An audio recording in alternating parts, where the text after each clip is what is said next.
உங்களுக்கும் எனக்கும் கடைசி வாய்ப்பு கொடுக்கப்படுகிறது. நான் இந்த கோலார் இந்த KGF பத்தி நான் ஒரு விஷயத்தை சந்தோஷமாய் சொல்லுவேன்.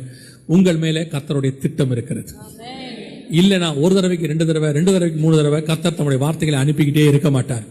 எப்படியும் வருஷம் முழுக்க உங்களுக்கு பல கூட்டங்கள் இங்கே நடத்தப்படுது. வருகையை பத்தி மட்டும் நான் சொல்லல.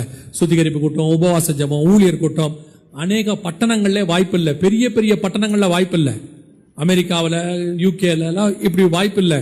ஆனா இங்க வர்றதுக்கு ஆக்சஸ் கம்மியா குறைவா இருக்கிறதான இந்த இடத்துல ஒரு பிளைட் கிடையாது தானே, இங்க அக்சஸ் குறைவா இருக்கிற இடத்துல இவ்வளவு கூட்டங்களை கர்த்தர் நடத்துகிறார் என்றார் கர்த்தருடைய ஜனங்கள் இங்கே இருக்கிறார்கள் என்று அர்த்தம்.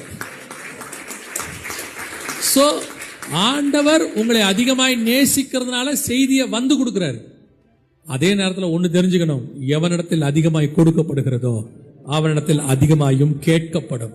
வெறும் கேட்டுட்டு சந்தோஷப்பட்டு போறதுக்கு இல்ல, கேட்டுட்டு அப்படியான ஆச்சரியப்படுறதுக்கு இல்ல, கேட்டுட்டு ஆயத்தப்பட்ட போகணும், ஆயத்தப்பட்டுக்கிட்டே இருக்கணும். இனி காலம் செல்லாது, நினையாத நாளிலே மனுஷகுமாரன் வரப்போகிறார். அல்லேலூயா. இனி ஆயத்தப்படுதல் மட்டும்தான் நம்முடைய வேலையா இருக்கும். பொண்ணுக்கு கல்யாணம், பையனுக்கு கல்யாணம், பொண்ணுக்கு எதிர்காலம், பேரனுக்கு வீடு, அவங்களுக்கு இதெல்லாம் காலம் தாழ்த்தினால், வருகை தாமதித்தால் கர்த்தர் பார்த்துக் கொள்வார். இப்ப நமக்கு இருக்கிற நேரம் கர்த்தரை சந்திப்பதற்கு ஆயத்தப்படுகிறதுக்கான ஒரு நேரம். அல்லேலூயா.